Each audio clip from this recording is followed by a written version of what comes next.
नमस्कार माझ्या पूर्ण महाराष्ट्रातील सेविका मदतनीस भगिनीनो, तुमच्या हक्काच्या चॅनलवर वसीमा काजी यूट्यूब चॅनलवर तुमचं खूप खूप स्वागत करते मी.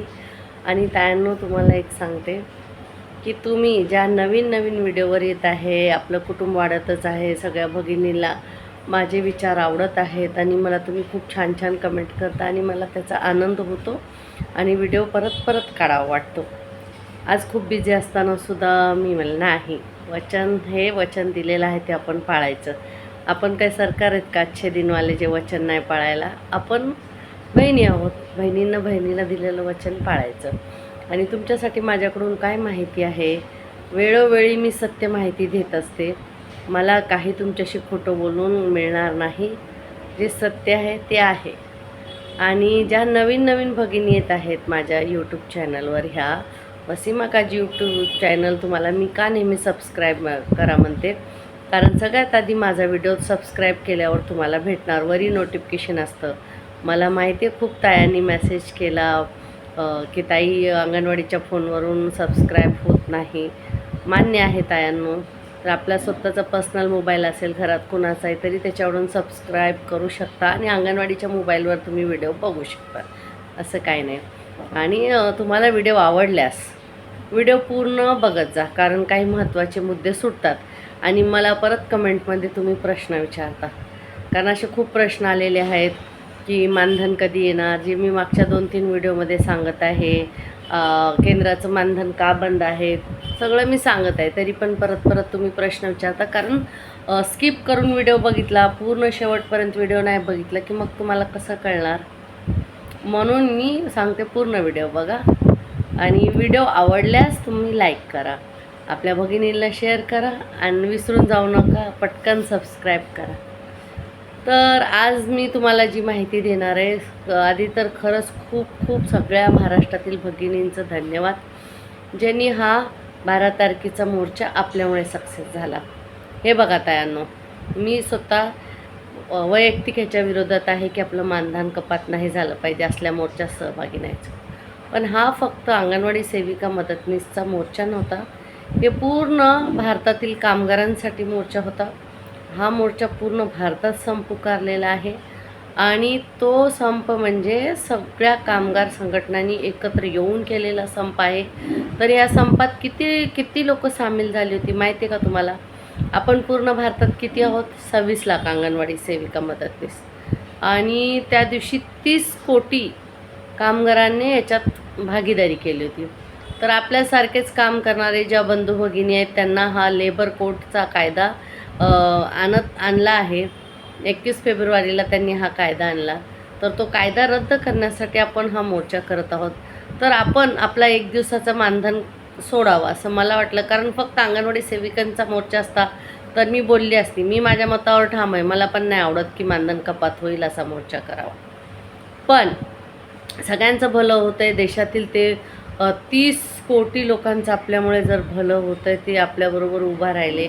कारण खूप कामगार पूर्ण देशात आहेत आणि तळागातली कामं छोटे छोटे कामगारच करतात. VIP लोक खुर्चीवर बसल्यात, आमदार खासदार नगरसेवक त्यांचं मानधन त्यांचं सगळं वाढत आहे, भत्ते वगैरे ना. आपल्यासारख्या आपण कामगारामध्येच मोडतो. म्हणून आपल्याला हे मोर्चा सक्सेस करायचा होता आणि सर्वांनी मिळून आपण खूप सक्सेस केला आणि आपल्यामुळं रस्त्यावर सगळे दिसले. सगळ्या जिल्ह्यातल्या भगिनीचं खूप खूप स्वागत, धन्यवाद. ठाण्यातल्या भगिनीतून एवढ्या उन्हात खूप मेहनत केली. आपल्या महाराष्ट्र राज्य अंगणवाडी कर्मचारी संघाचं ऑफिस ठाण्याला, आणि तिथून मोर्चा निघाला होता माझ्या भगिनींनी उन्हात. आणि आमच्या संघटनेचे अध्यक्ष आणि अजून सगळे पदाधिकारी, पुरुष मंडळी वगैरे सगळे निघाले होते आणि सगळ्यांनी हा उन्हात मोर्चा केला. आम्ही घरी बसून संप केला, म्हणजे अंगणवाडी बंद ठेवली, पोषण ट्रॅकर बंद ठेवला, खाऊ नाही घेतला. तर बघा, 1 दिवशी खाऊवाल्यांचं जर नुकसान झालं तर ते वरी बोलणार. 1 दिवस पोषण ट्रॅकर बंद नाही झालं, बंद केलं, हाजरी नाही भरली गेली, तर ते नुकसान झालं तर वरी ते लोक कळवणार. तर लक्षवेधी झालीच आहे. असं नाही बनू शकत की आपण ह्याने फायदा नाही झाला. बोलते है ना, कुछ कमाने के लिए कुछ गमाना पड़ता है, असं नाही. कुछ पाने के लिए कुछ खोना नहीं पड़ता, कुछ करना पड़ता है. हे नवीन स्लोगन आहे. पाने के लिए खोना है हे झालं जुनं आता. कुछ पाने के लिए कुछ करना पडता है. तर आपण ते एका दिवसाचं मानधन आपल्या जीवाचा. आमच्या मुस्लिममध्ये आता रमजान येत आहे. माझ्या मुस्लिम भगिनी ज्या बघतायत यूट्यूब चॅनलवर त्यांना रमजानच्या हार्दिक शुभेच्छा. रमजानचा पवित्र महिना मानला जातो आमचा. ह्याच्यामध्ये आमचं असं इस्लाममध्ये म्हणणं आहे की ह्या महिन्यात जेवढे आपण प्रार्थना करू, दुआ करू, ती सगळी कबूल होते. तर आम्ही खूप प्रार्थना दुआ करणार आहे. तर रमजानच्या सगळ्यांना शुभेच्छा. आणि रमजानमध्ये आमच्यामध्ये ना जीवाचा एक सदका देतात, जकात देतात. त्याप्रमाणे आपण मानधन दिलं सरकारला आपल्या जीवावरून ओवाळून. तुमच्या माझ्या सगळ्या चांगल्या भगिनी मिरच्या आणि तिखट मीठ आणून, लिंबू आणून जर ओवाळलं असतं तर एवढी महागाई झाली की तेवढ्या मानधनात ते तेवढं आलं असतं. तर तेच ओवाळून मी माझ्या भगिनींचा एक दिवसाचं मानधन टाकलं असं मी समजते. अजून काय समजायचं. आता झालं मानधन का आलं नाही तर ते सगळ्याची आपली प्रणाली जी चालली बघा. ती जी प्रणाली चालली मी मागचा व्हिडिओ तुम्हाला सांगितला होता त्याप्रमाणे आपल्याला मानधन वेतन देणार, वेतनच बोलूया आपण. तर ती प्रणाली कुणाला लागू होते? शासकीय कर्मचाऱ्याला. तर मग त्या प्रणालीनुसार आपल्याला वेतन देत आहेत तर आपण शासकीय कर्मचाऱ्यांकडे वळत आहोत ना तायांनो. काय घाबरायचं आहे त्याला, बरोबर आहे का नाही. अजून दुसरं म्हणजे तो वेतन आपल्याला भेटणार, आपलं केंद्राचं जे उरलेलं आहे ते कुठे जाणार नाही. पण सगळ्यांचे पेपर कागद एकत्र झाल्याशिवाय ते काय लवकर होणार नाही असं सांगतात. बघू आता, आपला लढा सुरूच आहे. आणि ते पैसे आपले जमा आहेत पण खूप साऱ्या भगिनीला खर्चाला नसतात, चणचणी असते, प्रॉब्लेम असतो. मान्य आहे तायांनो. आता उन्हाळ्याचे दिवस येत आहेत, पैशाची गरज लागते. कुठे तर पाणी विकत घ्यावं लागतं आपल्या भगिनींना. खूप त्रास आहे. आणि का आपल्याला 50,000 पगार नाही थांबवला तर एक छोटीशी अमाऊंट द्यायला त्यांना काय नाही. पण का नाटकं लावल्यात ते नेमकं समजत नाही. आता दुसरा मुद्दा आहे. महत्त्वाचं म्हणजे तुम्हाला सांगते, कुठे 1 रुपया आपल्याला वाढलेला नाही, कुठं मानधन वाढलेलं नाही, पगार वाढलेला नाही, ग्रॅज्युटी नाही झाली, पेन्शन नाही झाली, काही नाही. कसल्याही मुद्द्यावर सरकारने सकारात्मक चर्चा, होकार तर दिलाच नाही. पण त्यांनी कोणताही मुद्दा आपला मान्य केलेला नाही. म्हणून तायांनो तुम्हाला हे सांगायचं आहे मला की घाबरून जाऊ नका. आपला लढा सुरूच आहे. कधी पण आपला संप हा स्थगित होतो. संप आपला संपत नाही, मोर्चा आपला संपत नाही, हे लक्षात ठेवा. स्थगित करावं लागतं. त्याची अनेक कारणं असतात. पोलिसांनी परमिशन दिली का, आणि का पोलिसांनी परमिशन दिली का, हे ते असे खूप सारे मुद्दे असतात. तर त्याच्यामुळे आपल्या भगिनींना ह्या सगळ्या गोष्टी कराव्या लागतात. तर आता असं झालेलं आहे की आपल्या सगळ्या भगिनींनी हे सगळ्यांनी मिळून हा 24 तारखेला जो होणारा मोर्चा आहे तो खास आपल्यासाठी आहे. तो आपल्या शासकीय दर्जासाठी, वेतनवाढीसाठी, मानधनासाठी, ह्या सगळ्या गोष्टीसाठी आहे. तर तायांनो तो मोर्चा कसा सक्सेस होईल, सगळे आपण वेगवेगळ्या संघटनेचे पदाधिकारी किंवा सभासद आहोत. आता आमच्या संघटनेबरोबर महाराष्ट्र राज्य अंगणवाडी कर्मचारी संघामध्ये आणि कृती समिती अशा 7 संघटना मिळून तो मोर्चा आपण करत आहोत 24 तारखेचा. तर तुम्ही ज्या संघटनेचे सभासद आहात किंवा पदाधिकारी आहेत तर ती संघटना तुम्हाला कसे नियम सांगते, कसं तुम्हाला यायचं आहे, ते सगळं तुम्ही त्यांना विचारायचं आणि त्यांच्याबरोबर यायचं आहे. तर हे सगळं तुमचे संघटनेचे पदाधिकारी तुम्हाला वेगवेगळ्या पद्धतीने माहिती देतील. का तिकडून त्या गाड्या करणार आहेत का आपल्याला स्वतःचे भाडे लावण्याचे, ते सगळं तुम्ही तुमच्या पदाधिकाऱ्यांना किंवा तुमच्या संघटनेमध्ये ज्या संघटनेत तुम्ही सभासद आहेत तुम्हाला पावती भेटते बघा.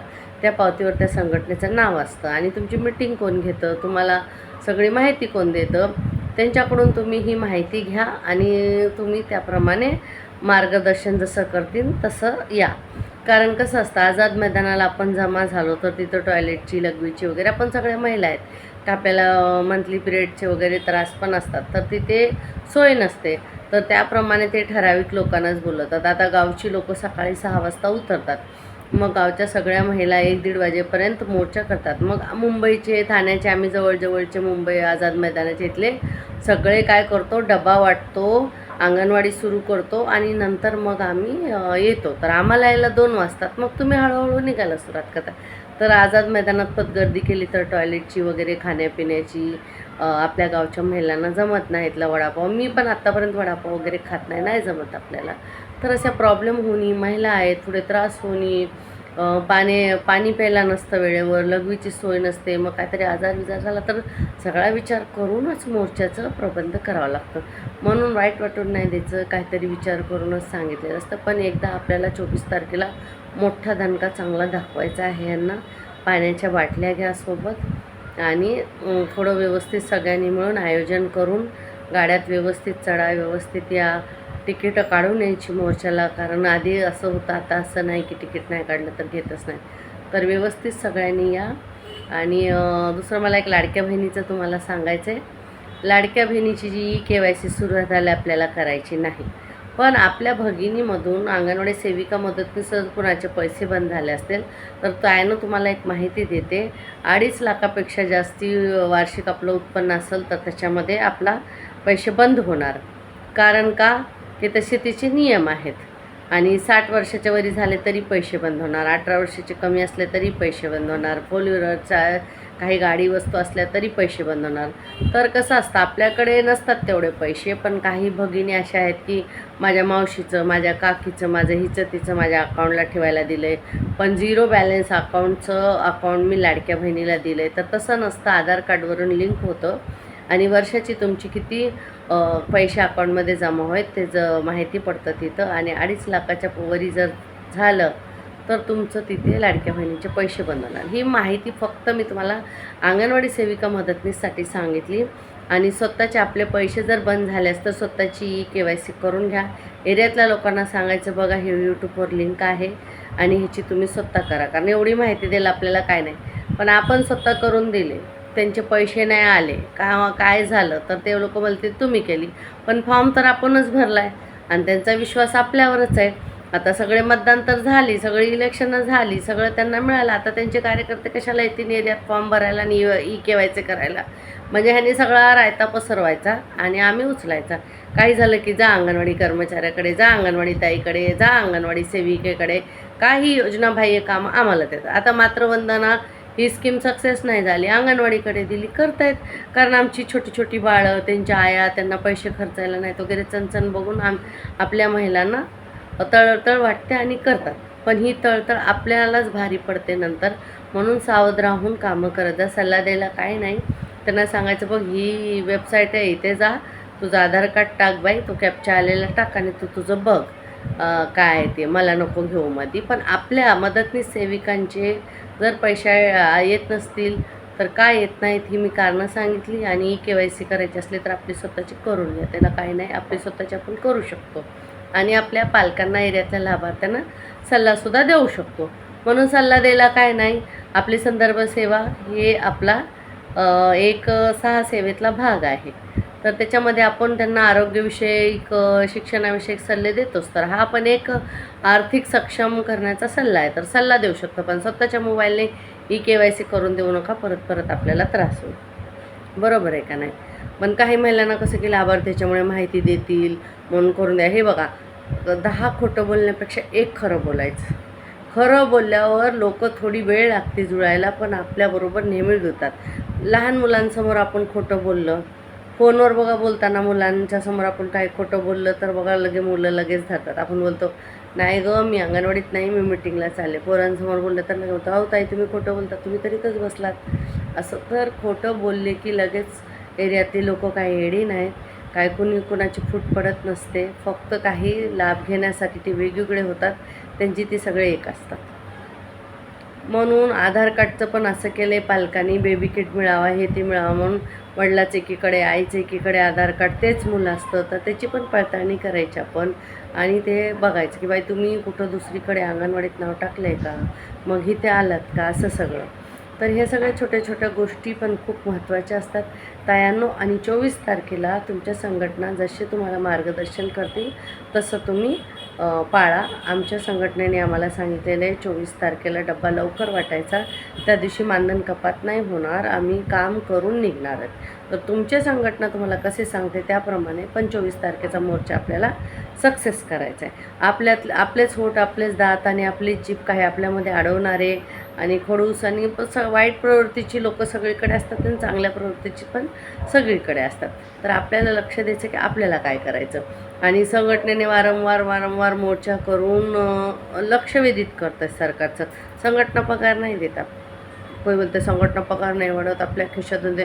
अरे ज्याचं सरकार आहे, ज्यांना अधिकार आहे, ज्यांचं आम्ही सगळं रात्रंदिवस काम करून देतो ते देत नाही, तर संघटना तर आमच्यामुळे आहे संघटना. आम्ही संघटनाला चालवतो, मग संघटना कशी काय करून देईल. पण जी संघटनाची लोक झटतात, रात्रंदिवस अहोरात्र कष्ट करतात, ते कुटुंब निर्माण झालेलं आहे की प्रेमाने की नाही झालंच पाहिजे, व्हायला पाहिजे, ही कामं झालीच पाहिजे, अशी सगळी कामं चालल्यात. म्हणून भगिनींनो जास्त टेन्शन घेऊ नका, एवढीच माहिती माझ्याकडे. आणि आता आमचं ह्याचं हळदी कुंकूचा सोमवारी कार्यक्रम आहे, त्याच्यानंतर 18 तारखेला आमचे रमजान सुरू होतात. तर मी तुमच्या सगळ्यांसाठी दुवा मागेल. मुंबई, नाशिक, ठाणे, वेगवेगळ्या ठिकाणी आपल्या ज्या केस आहेत न्यायालयात, त्याचा सर्वांचा ह्या 6 महिन्यात निकाल येणार आहे. तर चांगला विचार करा. मे महिन्यात मुंबईचा निकाल आहे, शासकीय दर्जा मिळू द्या. आणि आपली जी प्रणाली चालू केली त्याप्रमाणे वेतन येत आहे, म्हणजे आपण शासकीय दर्जाकडे पाऊल टाकत आहोत. पुढे पुढे आपले पाऊल पडत आहेत. तर नक्कीच 6 महिन्यातच आपल्याला सगळं काही शासकीय दर्जा मिळाला की वैद्यकीय सुट्ट्या, ग्रॅज्युएटी, पेन्शन हे सगळं होईल. पण ज्या एप्रिलमध्ये रिटायर होऊन जातील त्यांच्यासाठी काहीतरी व्हावं म्हणून सगळ्यांनी आशीर्वाद द्या. आणि त्यांचा विचारांचा आपल्या मोठ्या भगिनीत रिटायर होतात त्यांच्यासाठी आपण नक्कीच काहीतरी लढू, प्रयत्न करू. ज्यांचं पेन्शन येत नाही त्यांना पण मोर्चांना बोलवायचं आम्ही ठरवत आहोत. त्यांच्यासाठी एक सेपरेट मोर्चा काढूया. काही भगिनींनी कामं केली, लाडक्या बहिणीचा मोबदला दिला नाही, त्या सगळ्या मागण्या, खूप साऱ्या आपल्या मागण्या प्रलंबित आहेत. पण मेन एक मागणी धरलेली आहे शासकीय दर्जा, त्याच्यासाठी केस पण केलेली आहे. FRS बंद करा म्हणून पण हायकोर्टात गेलेलो आहेत आपण. सगळा लढा चारी बाजूनं सुरू आहे, पण नशिबात काय आहे तेच माहीत नाही अजून. म्हणून सकारात्मक विचार करूया आपण की येणाऱ्या पुढच्या 6 महिन्यात शासकीय दर्जा आपल्या हातात येणार. 35,000 सेविकेला आणि 20,000 मदतनीसला, 25,000 मदतनीसला असं येऊ दे. सगळ्यांनी खाऊ दे. काय आपल्या ताटातलं कोणी खात नाही. ज्याची त्याची सेपरेट ताटं देवाने तयार करून दिलेलं आहे. सगळ्यांचं मानधन सगळ्यांनी. तर माझं मानधन कमी होऊन माझ्या मैत्रिणीला जात नाही किंवा तिचं मला येत नाही, म्हणून आपण कोणाचाच वाईट विचार करत नाही, आपण चांगलाच विचार करतो. मदतनीसचा पगार येऊ दे, सेविकाचं येऊ दे, आशा वर्करचं वाढू दे, कारण सगळ्यांचा वाढू दे. स्त्रियांना जो त्रास असतो, घर पण बघावं लागतं, ऑफिस पण बघावं लागतं, माहेर बघावं लागतं, सासर बघावं लागतं, मैत्रिणी, कितीतरी नाती आपल्याला जपायचे आहेत, घरं चालवायचे. तर सगळ्यांना ज्या स्त्रिया फील्डमध्ये काम करतात पगार वाढू दे. आपण काय दारू पिऊन कुठं पडणार नाही, काहीतरी चांगलंच करू. आणि सगळ्या लाडक्या बहिणीला पण मोबदला आला तर आपल्या बापाचं काय जाणार आहे. आपण काय 500-500, 1500-1500 रुपये असं रस्त्यावर उभे राहून वाटले नाही म्हणून आपण बंद केले नाही. तर आपण जे गुन्हा केला नाही त्याची सजा पण घ्यायला तयार व्हायचं नाही, स्वतःला दोषी मानायचं नाही. स्वतःवर प्रेम करा. आता ऊन वाळत आहे, बाटली पाण्याची बरोबर ठेवा. कधी निंबू पाणी छोटी निंबू पाणी पाटीसुद्धा करायची होता. यानं मजा येते. गावात बघा, झाडाचं लिंबू तोडायचं, तिथलं पाणी घ्यायचं पाट्यातलं. आम्ही करत होते गावात अशी निंबू पाण्याची पार्टी. आणि दुसरं म्हणजे 24 तारखेचा मोर्चा सक्सेस करायचा आहे. दुसरं काही नाही झालेलं, काही नाही वाढलेलं. तो लेबर कोर्ट लावला आहे आपल्याला म्हणून आपण मोर्चा केलेला. सगळे भारतातले उतरले होते, आपण एकटेच नव्हतो. पण आपण जास्ती रोडवर दिसलो, कारण आपल्याला नेहमी मोर्चे, नेहमी आंदोलन करायची सवय लागली, तर आपण करतच आहोत. आणि आपल्यामुळे सगळ्या भारतातल्या कामगाराचं भलं होत असेल तर आपण असंच मोर्चे करू. आपलं त्यांच्याबरोबर आपलं पण भलं होऊ दे. दुसऱ्याचं भलं केलं की आपलं चांगलंच होतं. धन्यवाद तायानो. व्हिडिओ सगळ्यांना शेअर करा, लाईक करा, कमेंट करा. धन्यवाद.